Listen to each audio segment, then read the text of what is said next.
Sir सच है। आप आज मेरे से नाराज हो रहे हैं। मन मुस्कुरा लीजिए। वो आपने भी चुनाव लड़ा।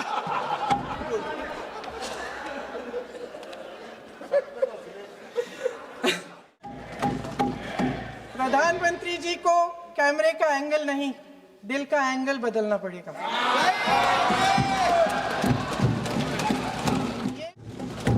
जय हिंद। सर अब तो मुस्कुरा लीजिए, भाषण खत्म।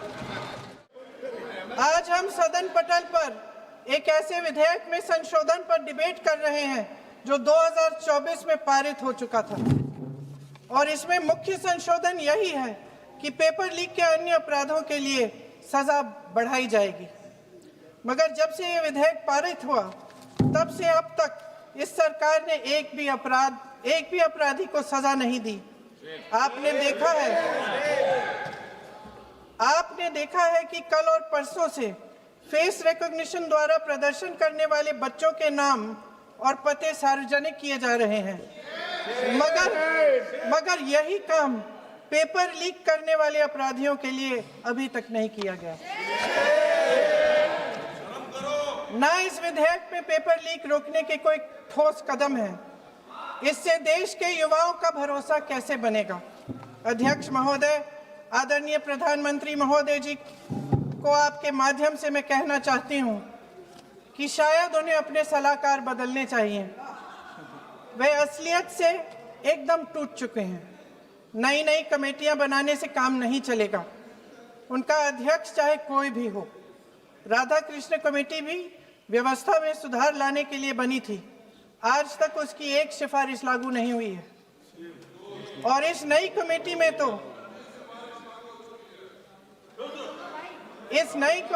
तो एक एक्स-आईबी चीफ, फिर चिल्लाएंगे, एक एक्स-आईबी चीफ, एक आईटी कंपनी के मालिक और एक गौमूत्र के विशेषज्ञ भी हैं।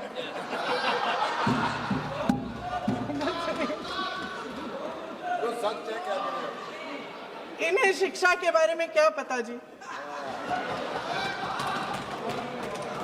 सर सच है।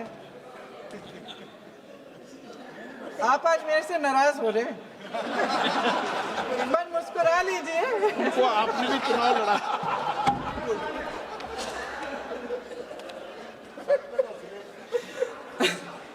सर फास्ट ट्रैक कोर्ट्स का रिकॉर्ड पहले से ही बहुत खराब है। वैसे भी कल की सुनवाई में सीबीआई का वकील पेश ही नहीं हुआ।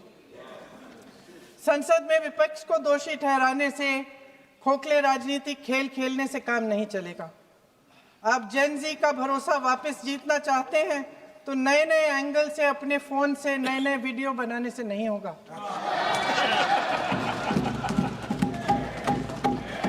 प्रधानमंत्री जी को कैमरे का एंगल नहीं, दिल का एंगल बदलना पड़ेगा। ये जेनरेशन जागरूक है, समझता है। झूठ पहचानने की उसकी अपार क्षमता है।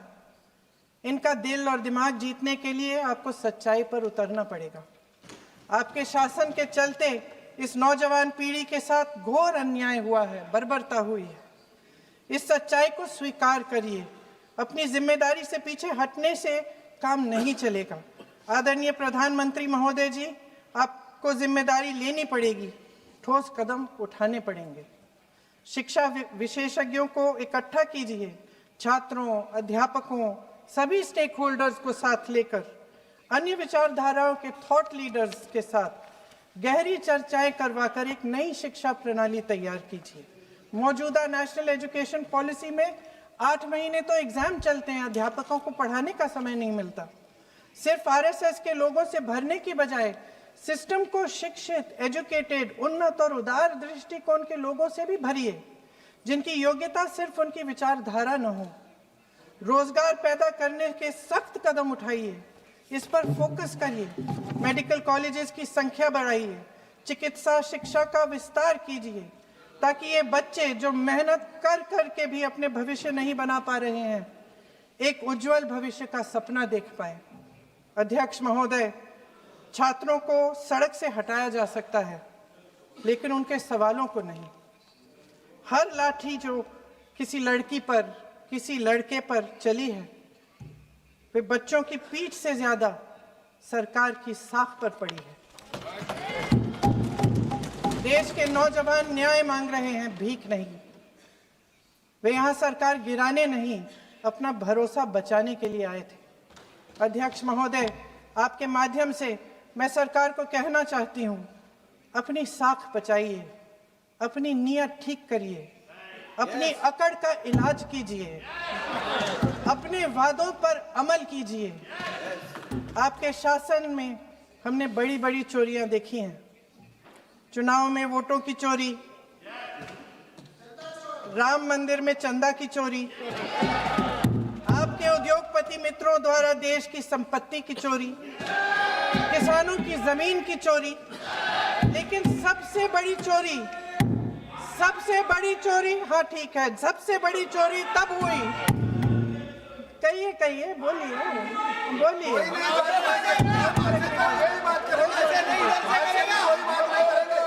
सुन लीजिए, शांति से सुन लीजिए, शांति से सुन लीजिए। आपको मौका मिलेगा, आप जितनी भी चोरियों की बात करना चाहते हैं आप कर लीजिए, अभी मेरा समय है। सबसे बड़ी चोरी तब हुई जब देश के नौजवानों के भविष्य, उनके सपने चुराए गए। भविष्य की चोरी, सपने की चोरी किसी भी चोरी से कहीं बड़ी होती है महोदय। अगर देश का युवा निराश हो जाए, अगर देश का युवा निराश हो गया, उसकी उम्मीद टूट गई, तो सबसे बड़ी हार भारत की हार होगी। और हम कांग्रेस और विपक्ष के लोग जान दे देंगे, मगर भारत की हार नहीं होने देंगे। जय हिंद। सर, अब तो मुस्कुरा लीजिए, भाषण खत्म।